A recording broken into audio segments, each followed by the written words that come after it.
కట్టప్ప అంటే నువ్వు ఎట్లా రిలేట్ చేసుకుంటావు, నువ్వు రాధిక అంటే ఒక క్యారెక్టర్ రిలేట్ చేసుకుంటాడు. మేబీ శ్వాస్ లేకపోయింటే వేరే వాళ్ళు ఏమైనా చేసింటే అంత ఇంపాక్ట్ వచ్చేది కాదేమో నా ఫీలింగ్. యాక్చువల్ గా 4th పొజిషన్ లో పెట్టచ్చు, ఎందుకంటే సేమ్ టెంప్లెట్ కాబట్టి.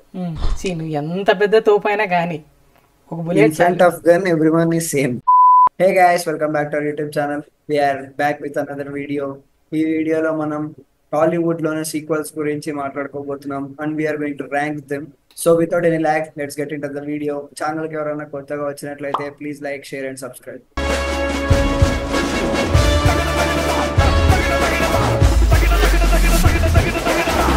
నీకు TFIలో పార్ట్ 2 అంటేనే గుర్తొచ్చే సినిమా ఇది. అసలు పార్ట్ 2 చూడడానికి ఒక రీజన్ ఇచ్చిన సినిమా అయితే బాహుబలి. ఫస్ట్ 2 years గ్యాప్ తర్వాత సినిమా వచ్చినా కూడా అంత సస్పెన్స్ ని మెయింటైన్ చేసుకుంటూ అదే హైప్ ని మెయింటైన్ చేస్తూ, ఐ మీన్ ఇప్పుడు సెకండ్ పార్ట్ రిలీజ్ అయిన తర్వాత ఫస్ట్ పార్ట్ కలెక్షన్స్ ని హిట్ చేసి అది ఫస్ట్ లో పోయి కూర్చొని. అందులో అది హై బడ్జెట్ ఫిలిం.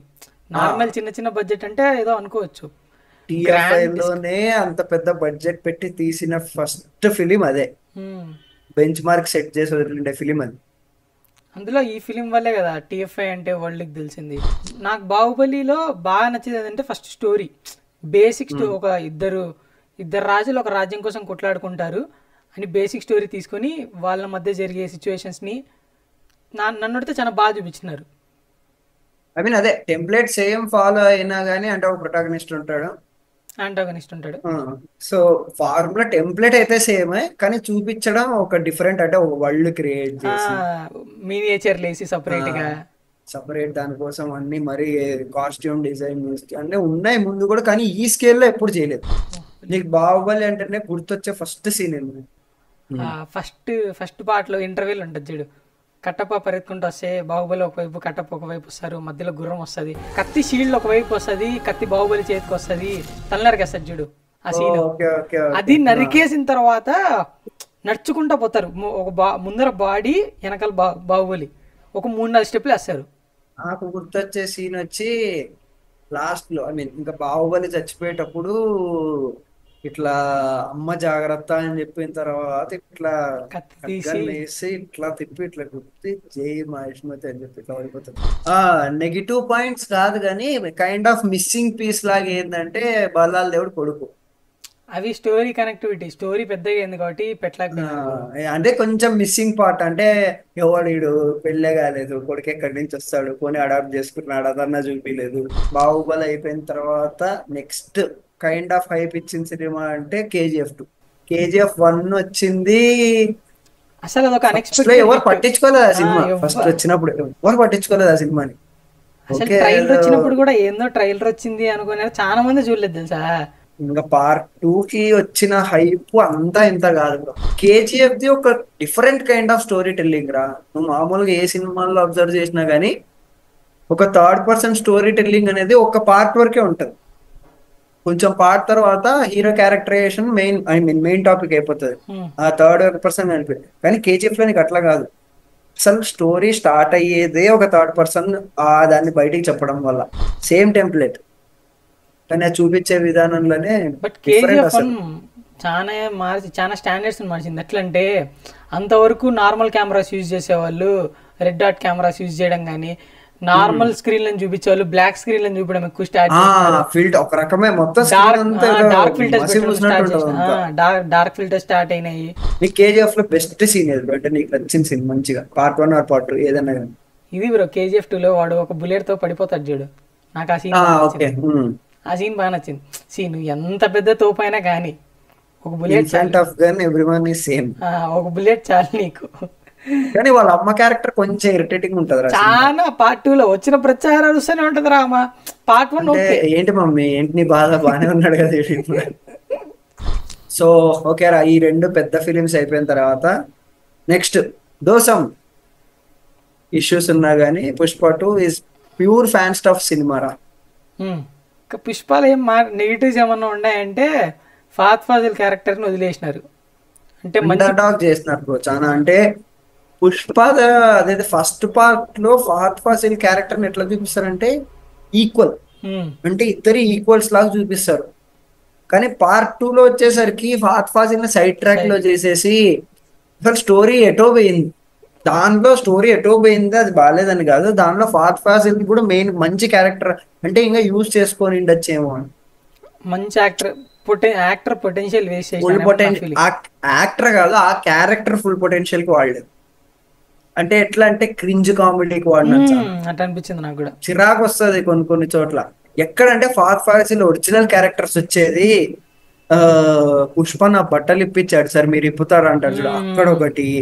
దాని తర్వాత లాస్ట్ లో చచ్చిపోయేటప్పుడు నువ్వు కూడా రా నాతో పాటు, నువ్వు కూడా రా అని చెప్పి బ్రహ్మాజీని లావుతారు చూడు. అంటే ఆ కైండ్ ఆఫ్ మ్యాడ్నెస్ రా, నేను గెలిస్తే గెలిచాలి, లేదంటే నేను బతకూడదు, సింపుల్. డిస్ట్రాయ్ చేసి చచ్చిపోవాలి, ఏదర్ దిస్ ఆర్ దట్. నేను I mean under the I mean Pushpa in accordance గా అయితే నేను బతకను, సింపుల్. ఇంకా పుష్పలో మాట్లాడుకోవాల్సింది ఏంటంటే ఫైట్స్ బ్రో, మొత్తం కమర్షియల్, రేపు ప్యూర్ కమర్షియల్ ఫిలిం రాదు, పక్కా commercial film, mass commercial film అది. ఫ్యాన్ పుష్ప 1 లో ఉన్నంత స్టోరీ అయితే పుష్ప 2 లో లేదు, టు బి ఆనెస్ట్ యాక్సెప్ట్ చేయాలి. So this is about Pushpa. Next hit series లో part 1 part 2, I mean hit part 1 hit part 2. నాకు హిట్ పార్ట్ 1 బాగా నచ్చుతుంది, పార్ట్ 2 కన్నా. స్టోరీ బాగుంది, అంటే ఎక్కువ థ్రిల్లింగ్ అనిపిస్తుంది. అంటే maybe it's because of hero characterisation కూడా అయి ఉండొచ్చు. విక్రమ్ రుద్రాజ్. పార్ట్ 2 లో నీకు అడవిశేష్ క్యారెక్టర్ వచ్చేసి అది కేడి క్యారెక్టర్, అదొక స్టేబుల్ క్యారెక్టర్, అంటే పాస్ట్ ట్రామాస్ లేవు అండ్ మోర్ ఓవర్ కొంచెం నోటిదోలు ఉండే క్యారెక్టర్. నీకు పార్ట్ 1 లో విక్రమ్ చాలా తక్కువ మాట్లాడతాడు, ఒకవేళ మాట్లాడినాడు అది మొత్తం కోపం గానీ రిలేటెడ్ టు సంథింగ్ దాని గురించే ఉంటది, కానీ కేడి లాగా జోక్స్ అవన్నీ ఏముండవు, సీరియస్ క్యారెక్టర్ ఉంటది. సీక్వెల్స్ గురించి మాట్లాడుతున్నాం కాబట్టి పార్ట్ 2 లో కొంచెం నాకు ఆఫ్ అనిపించేది వచ్చి ఎండింగ్, మూవీ ఎండింగ్.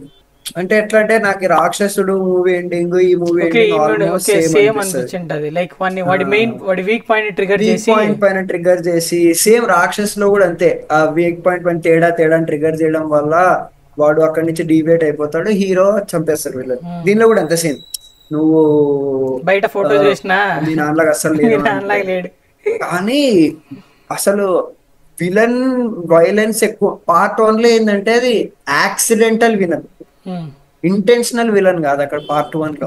పార్ట్ 2 లో మాత్రం యాక్సిడెంట్. పార్ట్ 1 లో ఇంటెన్షనల్ విలన్ ఏంటంటే అసలు విలన్ రీజనే హీరో దానిలో. ఎందుకంటే నువ్వు కరెక్ట్ గమనిస్తే కోడి బుర్రలో అంటాడు, కోడి బుర్రలు ఈడే ఉన్నాయి, విత్ ఇన్ అవర్స్ లో పట్టుకునేస్తాం విలన్. సో ఆల్రెడీ విలన్ చాలా హత్య చేసుకుంటూ వస్తుంటాడు ముందు నుంచే, కానీ బయటపడ్డు. అటెన్షన్ కోసం గ్రాబ్ ఎప్పుడు చేయడు, తన వెంజెన్స్ కోసం చేస్తుంటాడు అంతే, అటెన్షన్ కోసం చేయడు. కానీ ఎప్పుడైతే కేడి తన ఈగోని హర్ట్ చేస్తాడో అప్పుడు స్టార్ట్ అవుతుంది మొత్తం అంతా. కానీ నాకు సుహాస్ యాక్టింగ్ బాగా నచ్చింది. మేబీ సుహాస్ లేకపోయింటే వేరే వాళ్ళు ఏమైనా చేసింటే అంత ఇంపాక్ట్ వచ్చేది కాదేమో నా feeling. So now coming to Tillu square, hilarious comedy Tillu square. Same part 1 స్టోరీనే. పార్ట్ 1 హిట్ అయింది, అదే టెంప్లెట్ తీసుకొచ్చి కాపీ పేస్ట్ చేసినారు, బట్ అది కూడా హిట్ అయింది, వర్కౌట్ అయింది. ఆ క్యారెక్టర్ అందరికి ఎక్కిపోయింది రా, ఐ మీన్ డీప్ రూట్స్కి వెళ్ళిపోయింది ఆ క్యారెక్టర్ అనిపోయింది. అంటే ఇప్పుడు కట్టప్ప అంటే నువ్వు ఎట్లా రిలేట్ చేసుకుంటావు, నువ్వు రాధిక అంటే ఒక క్యారెక్టర్ని రిలేట్ చేసుకుంటావు. సో ఆ కైండ్ ఆఫ్ ఇంపాక్ట్ తేవడం అనేది ఇట్స్ నాట్ ఈజీ. ఇంకా ఫస్ట్ పార్ట్ సెకండ్ పార్ట్ ని బాగా కలిపినారు, ఎక్కడంటే రాధిక వస్తుంది. దీనిలో పాజిటివ్ వచ్చేసి హీరో క్యారెక్టరైజేషన్, మెయిన్ గా హీరో క్యారెక్టరైజేషన్, కామెడీ. నెగిటివ్స్ వచ్చేసి సేమ్ స్టోరీ, సేమ్ ప్లాట్, అర్థమైపోతుంది. ఓకే సేమ్ మళ్ళా ఇదే జరుగుతుంది అండ్ సేమ్ అదే జరుగుతుంది అంటే కొంచెం రొటీన్ అయిపోయినట్టు, మళ్ళీ ఇదేనా అన్నట్టు అనిపించింది కొంచెం. సో అది టిల్లు స్క్వేర్ గురించి. నెక్స్ట్ ఇంకా రీసెంట్ గా రిలీజ్ అయిన mad square. Again almost Tillu square and mad square రెండు ఒకే దానిలో పెట్టచ్చు. I mean same formula, same template, same producer Nagavamsi again. కానీ లడ్డు క్యారెక్టరైజేషన్ తో స్టార్ట్ చేయడం చాలా ప్లస్ పాయింట్ అయింది. ఎందుకంటే out of all characters laddu character చాలా బాగా క్లిక్ అయింది. బేసిక్ గా లాజిక్ చూడకూడదు ఈ సినిమాలో, ఏది డీజే టిల్లు అండ్ అదే Tillu square and mad square లో ఎంజాయ్ చేయడానికి పోవాలి, ఎంజాయ్ చేసి వచ్చేయాలి. కమర్షియల్ సినిమా లాగే చూడాలి. ఇంకా ఇదన్నా కనీసం టిల్లు అన్న రామ్ కామ్ కొంచెం రామ్ కామ్. రామ్ కామ్ అది ఇది అసలు కంప్లీట్ కామెడీ. కామెడీ. ఎందుకంటే హీరోయిన్ అనే పార్టే లేదు దీనిలో. అకార్డింగ్ టు అస్ మనకు మనం అనుకున్న టాప్ 5 TF5 సీక్వెల్స్ వచ్చేసి first Baahubali part 2, next KGF part 2, next Pushpa 2 and next Tillu square. Next match Tillu square and mat square actual గా 4th పొజిషన్ లో పెట్టచ్చు, ఎందుకంటే సేమ్ టెంప్లెట్ కాబట్టి. 5th ప్లేస్ లో hit. So ya, this about the video guys. మీకు ఎలా అనిపించిందో ఈ వీడియో కామెంట్ డౌన్ చేయండి. అండ్ మీ ఫేవరెట్ సీక్వెల్స్ ఏదో ఈ టాప్ 5 లో please mention that below as well. So will be back with another video. IPL నడుస్తుంది. We made a video on IPL as well. ఆ వీడియో చూడాలనుకుంటే ఇక్కడ పెడతాను. So ya, that's it for this video. Thank you for watching. And ఛానల్కి ఎవరైనా కొత్తగా వచ్చినట్లయితే please don't forget to subscribe. Bye bye.